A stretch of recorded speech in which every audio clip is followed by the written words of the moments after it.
రేవంత్ రెడ్డి తమ్ముడు ఇప్పుడే న్యూస్లో చూశాను. ఈరోజు నువ్వు మీడియా రిపోర్టర్స్ని అటాక్ చేయడం, అంతేకాకుండా 10 సంవత్సరాల వరకు నేనే ముఖ్యమంత్రిగా ఉంటానని. ఇప్పుడు మార్చి 15 కనీసం తాగడానికి మంచినీళ్ళు లేవు. అమీర్పేటలో మాకు ట్యాంకర్ని తెప్పించుకుంటున్నాం. 1,20,00,000 మంది హైదరాబాద్ సికింద్రాబాద్లో, 4 కోట్ల మంది తెలంగాణలో మంచినీళ్ళు లేని మార్చిలోనే లేవంటే మరి ఏప్రిల్ మే జూన్లో ఎలాగుంటాయి? ఒక్కసారి ఆలోచించు. ముఖ్యమంత్రి అవడం అంటే సమిట్ పెడతాను, ఇన్వెస్ట్మెంట్స్ తెస్తానన్న ధ్యానం లేదే. మరి ఇప్పుడు నువ్వేదో భారత్ సమిట్ నువ్వు పెడితే ఎవరు వస్తారు? ఒకసారి అర్థం చేసుకో. దేవుడు మనల్ని ఎందుకు కలిపాడు? నేను పోటీ చేయకుండా వరంగల్లో నీకు ఎందుకు మద్దతు ఇచ్చాను?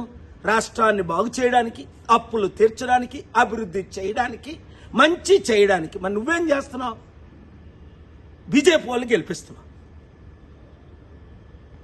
అలాగే రాహుల్ గాంధీకి, కాంగ్రెస్కి మూటలు మోస్తున్నావు అని అందరూ చెప్తున్నారు. ఇప్పుడు దోచుకోవడం, దాచుకోవడం, పంచిపెట్టడమేనా, లేదా ప్రజల మీద ధ్యానం ఉందా? నిరుద్యోగులు ఆత్మహత్య చేసుకుంటున్నారు, రైతులు ఆత్మహత్య చేసుకుంటున్నారు, మంచినీళ్ళు లేకుండా ప్రాబ్లమ్స్ అవుతున్నాయి, విద్యా వైద్యం అన్నది కనిపించట్లేదు. 15 నెలల్లోనే నువ్వెంత ఫెయిల్డ్ ముఖ్యమంత్రి అయితే, ఒక అన్నగా, శాంతి దూతగా, నీ అడ్వైజర్గా నాకెంత బాధేస్తుంది. కనుక ఈ వీడియో చేస్తున్నాను. రేవంత్ రెడ్డిని రీచ్ అయినంత వరకు ప్రతి మీడియా వారు, ప్రతి యూట్యూబర్స్ దీన్ని షేర్ చేయండి. రాష్ట్రాన్ని కాపాడుకుందాం, దేశాన్ని రక్షించుకుందాం.